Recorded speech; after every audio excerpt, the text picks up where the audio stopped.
komunikasi digital memiliki peran yang sangat penting dalam bisnis untuk mempercepat pertukaran informasi. Dengan menggunakan alat seperti aplikasi pesan dan aplikasi Zoom, karyawan yang berbeda lokasi tetap dapat berkomunikasi. Fleksibilitas yang ditawarkan oleh komunikasi digital memberikan peluang untuk karyawan dapat bekerja di mana saja.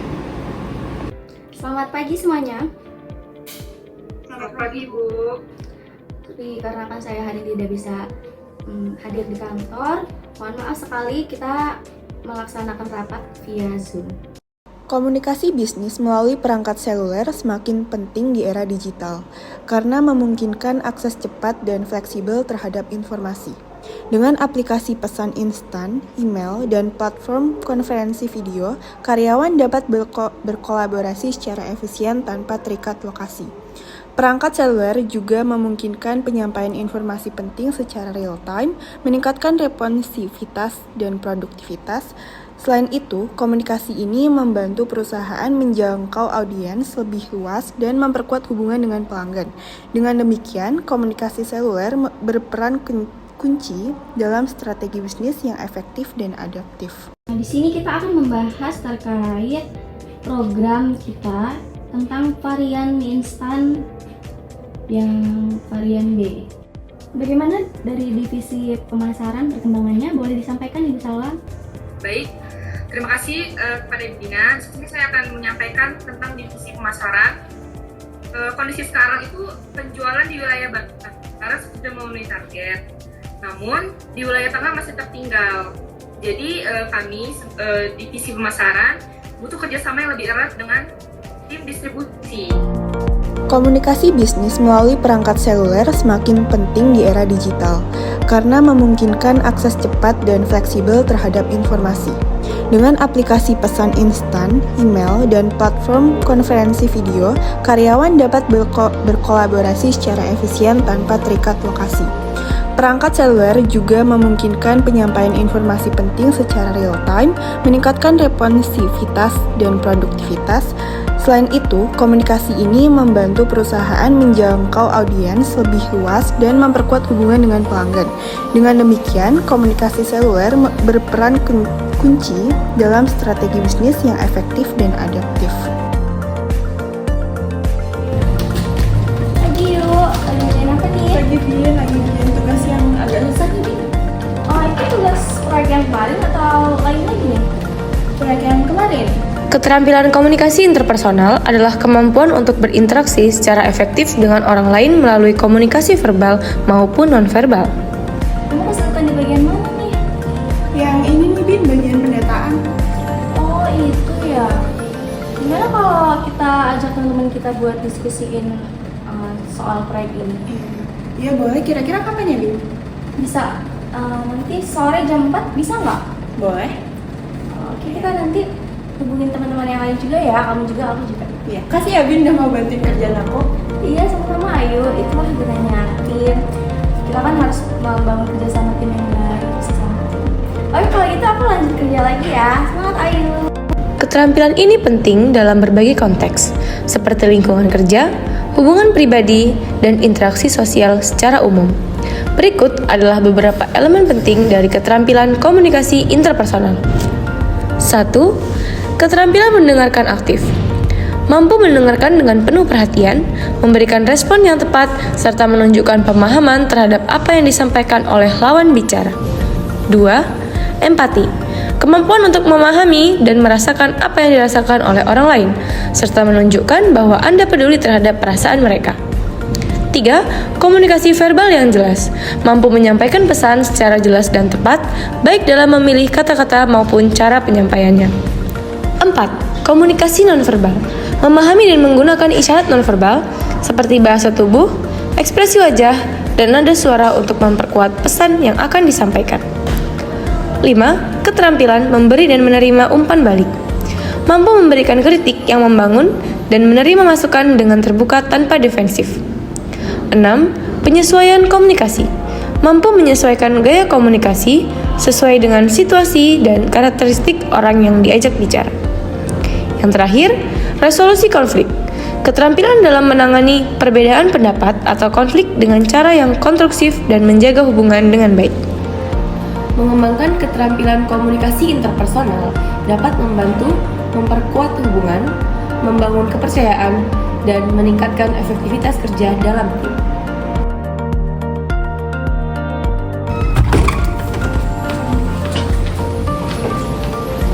Selamat siang, Bu. Selamat dulu, Bu. Terima kasih. Jadi gimana kabar? Baik, alhamdulillah. Kolaborasi memerlukan kepercayaan dan transparansi antara perusahaan yang terlibat.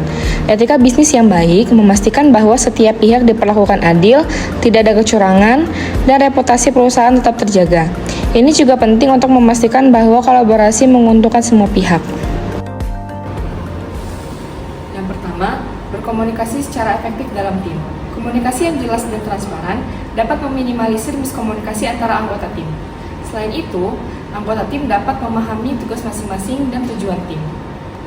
Kami sangat senang dapat berkolaborasi dengan perusahaan ibu, yaitu kita dapat membuat produk fashion seperti tote bag dan baju dengan desain produk kami.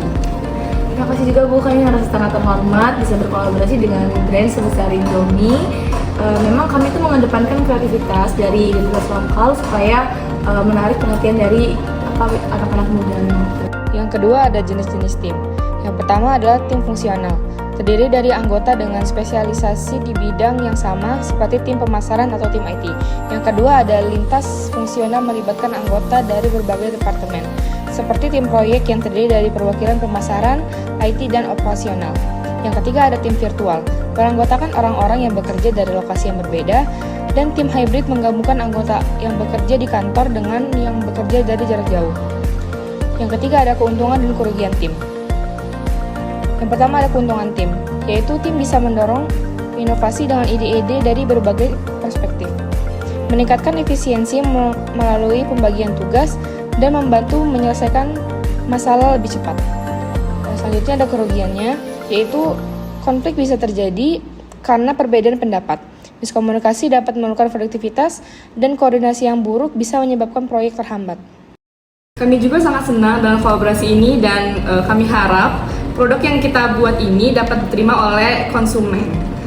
Selain itu ya Bu, yang terpenting dari kolaborasi kita ini yaitu komunikasi antar perusahaan dan transparansi yang harus dijaga. Iya, Bu, saya juga setuju banget. Saya juga berharap bahwa kolaborasi ini bisa berjalan tanpa adanya miskomunikasi. Kalau memang nanti dalam produk-produk yang akan kami rilis lagi ada revisi dari pihak Ibu, silahkan dikoordinasikan ke pihak kami. Terima kasih. Tim yang sukses biasanya memiliki tujuan yang jelas, anggota yang saling percaya, dan pembagian tanggung jawab yang merata. Setiap anggota juga merasa didukung dan dilibatkan dalam pengambilan keputusan. Yang kelima ada dinamika kelompok. Dinamika dalam kelompok sangat penting karena interaksi antar kelompok mempengaruhi produktivitas tim secara keseluruhan. Konflik yang tidak dikelola dengan baik bisa merusak hubungan antara anggota tim. Sebaliknya, kerjasama yang baik bisa mendorong pencapaian tujuan yang lebih efisien. Yang keenam ada tim virtual dan hybrid. Tim yang bekerja jarak jauh atau virtual dan hybrid sering menghadapi tantangan seperti perbedaan zona waktu, komunikasi yang kurang lancar, serta memerlukan teknologi yang tepat untuk saling terhubung. Namun, jika dikelola dengan baik, tim ini bisa tetap produktif. Saya berharap kolaborasi ini akan berhasil. Nantinya ke depan, jika ada yang dikomunikasikan lagi, bisa dibicarakan lagi ya Bu. Nanti kita bisa atur jadwal lagi. Kalau gitu memang sudah ada yang tidak perlu dibicarakan lagi. Saya pamit undur diri ya, Bu ya. Iya, terima kasih Bu. Terima kasih ya, Bu ya. Komunikasi yang efektif adalah kunci dalam kolaborasi, terutama di tim yang terdiri dari orang-orang dengan latar belakang yang berbeda atau bekerja dari lokasi yang berjauhan. Komunikasi yang baik bisa menjembatani perbedaan dan memastikan semua orang bergerak ke arah yang sama. Etiket bisnis mencakup sikap profesional, integritas, dan etika dalam setiap interaksi. Menjaga etika bisnis membantu memperkuat hubungan dengan kolega dan klien, serta menciptakan lingkungan kerja yang lebih sehat dan produktif. Semoga lancar ya, Bu ya. Komunikasi antar budaya menjadi krusial di pasar global yang semakin beragam. Pemahaman tentang keragaman mencakup semua karakteristik dan pengalaman individu adalah kunci untuk berinteraksi secara efektif. Komunikasi antar budaya menghadirkan peluang bagi para profesional untuk memahami para audiens yang beragam. Namun, tantangan muncul ketika perbedaan budaya mempengaruhi cara kita mengirim dan menerima pesan. Hi Bina, I think we need to discuss our proposal clearly. Siapa kamu berbahasa Indonesia? No, I can't Bina. Tantangan utama dalam komunikasi antar budaya adalah perbedaan dalam keterampilan, tradisi, dan pandangan. Budaya tempat seseorang dibesarkan sangat mempengaruhi cara mereka berkomunikasi. Oleh karena itu, kompetensi budaya merupakan kemampuan untuk menghargai dan beradaptasi dengan perbedaan budaya menjadi sangat penting. What's wrong guys? Ada masalah apa ini? Ini Bu, jadi dia tadi mau nanya sama saya, terus dia ngajak ngomong saya, tapi saya nggak ngerti soalnya berbahasa Inggrisnya kurang mahir dalam berbahasa Inggris. Budaya terdiri dari simbol, kepercayaan, nilai, dan norma yang mempengaruhi perilaku individu. Konsep interseksionalitas menjelaskan bagaimana keanggotaan dalam berbagai budaya dapat menyebabkan diskriminasi. Okay, I help you guys. What do you want to talk about her? I would like to discuss our project goals. Bina, ini mau membahas tentang proposal kalian. Oh gitu ya Bu? Iya, kamu kesulitan ya dalam berbahasa dengan dia? Iya, soalnya saya nggak begitu mahir dalam segi bahasa Inggris. Jadi nanti saya kasih satu orang lagi di tim kalian buat yang mahir berbahasa antara kalian berdua, jadi bisa ngobrol dengan lebih lancar komunikasinya ya. Makasih banyak ya Bu. Iya, sama-sama. Tapi kalian juga saling belajar ya untuk berbahasa supaya kalian bisa komunikasi dengan lancar. Baik Bu, makasih ya. Understand, are you? No ma'am. You should learn more about other language. Okay ma'am, thank you. Bias di tempat kerja adalah masalah kompleks yang sering dihindari. Mengurangi bias dapat meningkatkan kinerja perusahaan. Beberapa bentuk bias yaitu kode switching, yaitu menyesuaikan perilaku atau cara berbicara agar sesuai dengan norma budaya dominan. Exclusionary behavior, yaitu tindakan yang mengirim pesan bahwa seseorang tidak termasuk. Role incredulity, yaitu ketidakpercayaan yang dihadapi oleh perempuan atau minoritas dalam peran profesional. Beragam faktor seperti ras, usia, jenis kelamin, agama, dan latar belakang pendidikan harus dipertimbangkan dalam berkomunikasi antar budaya. Memahami norma sosial dan kebiasaan dapat membantu mengatasi perbedaan. Oke, good luck ya guys. I hope kerja kalian bisa berjalan dengan lancar ke depannya. Oke, semangat ya. Thank you. Thank you. Sadari bias Anda sendiri dengan mencari tahu dan mengatasi bias tersebut. Lalu, berhati-hati dengan simbol atrabilitas, yaitu perlakukanlah orang lain sebagaimana Anda ingin diperlakukan. Lalu, memiliki rasa menyenangkan dan hormat untuk membangun hubungan yang positif.